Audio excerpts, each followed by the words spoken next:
নমস্কার, আমি শিল্পা আবারও চলে এসেছি একটা নতুন ব্লগ।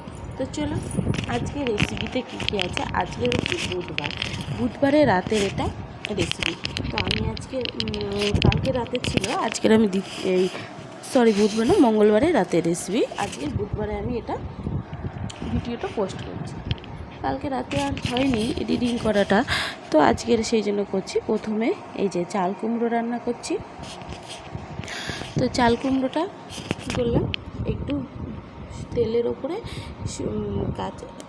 জিরে ফোড়ন দিয়ে, কাঁচা লঙ্কা, জিরে, শুকনো লঙ্কা, তেজপাতা ফোড়ন দিয়ে, তার মধ্যে একটু মটর ডাল দিয়ে আজকে চাল কুমড়োটা রান্না করছি। মটর ডালটা একটু হালকা করে ভেজে নিয়ে তার মধ্যে চাল কুমড়োটা আগের থেকে ধুয়ে লবণ দিয়ে মাখিয়ে জল ঝরিয়ে নিয়ে সেই চাল কুমড়োটা দিয়ে দিলাম। এবার এটা একটু হলুদ আর পরিমাণ মতো লবণ দিয়ে একটু কষিয়ে এই যে ঢাকা চাপা দিয়ে দিলাম। এবার এর ভিতরে যে জলটা আছে এই জলটা দিয়ে এটা কষানো হয়ে যাবে।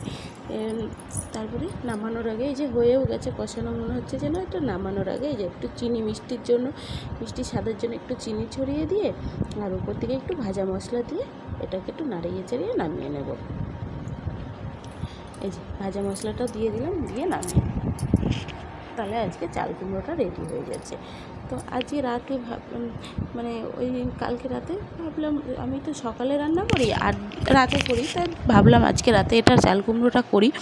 আর চাল কুমড়োটা করলাম, আর একটু কাঁঠালের বিচি ছিল, কাঁঠালের বীজটা না ভাজতে ভাজা খেতে খুব ভালো লাগে, তাই একটু ভাবলাম একটু কেটে নিই, আছে যেখানে এটা ভেজে নিই। একটু সাদা তেল দিয়ে দিয়েছিলাম, সাদা তেলের মধ্যে কাঁঠালের বীজটা দিয়ে দিলাম, একটু সামান্য লবণ দিয়ে দেবো, আর নামানোর আগে একটু চিনি ছড়িয়ে ভেজে নামিয়ে নেবো, তাহলে আজকে এটা রেডি হয়ে যায়। এটা এত সুন্দর মচমচে হয়, এতে খেতে যে এত টেস্ট হয় কি বলবো। আমার তো খুব ভীষণ প্রিয়, আমাদের মানে দুজনেরই প্রিয় জিনিস। আর আমরা একটু সবজিপাতি সব কিছুই খাই, সবজিপাতিটা একটু বেশি ভালোবাসি। তো এই যে ভাজা হয়ে গেছে, আর একটু রান্না করবো চিকেন। তো চিকেনের জন্য এই যে মশলাটা করে নিচ্ছি একবারে সব, আর এটা আলুটা ভাজতে দিয়ে দিচ্ছি, আর এদিকে মশলাটা মিক্সিতে করে নেবো। আদা, রসুন, কাঁচা লঙ্কা, তারপরে জিরে, গোটা ধনে সব একসাথে পেস্ট করে নেব। আর এইদিকে দিয়ে দিলাম একটু গোটা জিরে ফোড়ন দিয়ে, শুকনো লঙ্কা, তেজপাতা ফোড়ন দিয়ে পেঁয়াজ কুচিটা দিয়ে দিলাম। পেঁয়াজের মধ্যে একটু চিনি দিয়ে দিলাম। পেঁয়াজ আর চিনি একসাথে ভাজলে না কালারটা আরও সুন্দর আসে। আর পেঁয়াজটা একটু বেরেস্তার মতন করে একটু ভেজে নিচ্ছি, অনেকটা বেরেস্তা চিকেনের টাইপের করে নিচ্ছি। তার জন্য এই যে পেঁয়াজটা একটু ভালো করে ভেজে নিলাম, চিনি দিয়ে লাল লাল করে ভেজে নেওয়ার পর তার মধ্যে দিয়ে দিলাম এই পেস্ট করা মশলাটা। এই পেস্ট করা মশলাটা বলতে ওই তো আগেই বললাম যে কাঁচা লঙ্কা, আদা রসুন, জিরে, ধনে এই সব একসাথে পেস্ট করে নিয়েছি। নিয়ে তার মধ্যে দিয়ে দিলাম, একটু ঢাকা চাপা দিলাম, নাহলে তেলটা ছিটকে যায়, এর জন্য একটু ঢাকা চাপা দিয়ে ঢাকনাটা খুলে একটু পরিমাণ মতো লবণ আর হলুদ দিয়ে মশলাটা একটু কষিয়ে নিলাম। মশলাটা যখন তেল ছাড়া হয়ে গেল, সেই সময় এই চিকেনের টুকরোগুলো দিয়ে দিলাম। একটু অল্প চিকেনই আছে, বেশি না, রাতের তো হয়ে যাবে এটাই, তো তার জন্য এটুকুনি রান্না করছি। এবার এই চিকেনটা একটু কষিয়ে নেওয়ার পর মশলার সঙ্গে তখন এই যে মশলার বাটি ধোয়া জলটা দিয়ে দিলাম, দিয়ে এই জলটুকু দিয়ে এটা ঢাকা চাপা দেবো। একটু গ্যাসটা কম ফ্লেমে দেবো, কম ফ্লেমে দিয়ে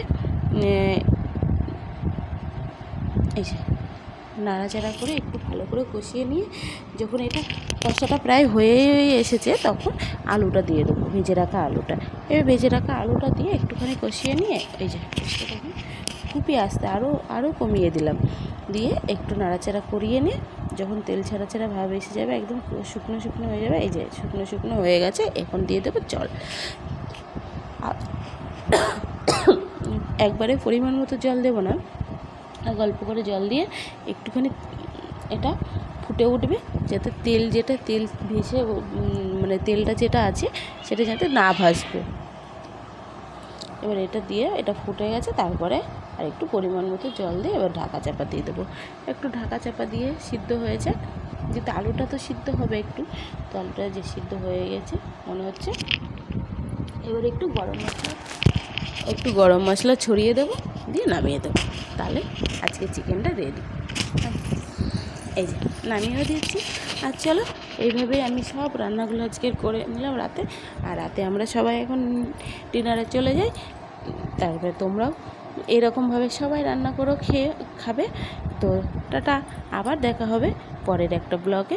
তোমরা ততক্ষণে ভালো থেকো, সুস্থ থেকো এবং সবার খেয়াল রেখো। আবার আমার ভিডিওটা ভালো লাগলে একটা লাইক করবে, আর যদি ভালো লাগে তাহলে একটা লাইক, একটা শেয়ার, একটা কমেন্টস করে দেবে। এই যে চাল কুমড়ো, এই রান্না, তারপরে কাঁঠালের বিচি ভাজা। টাটা, সবাই ভালো থেকো, সুস্থ থেকো।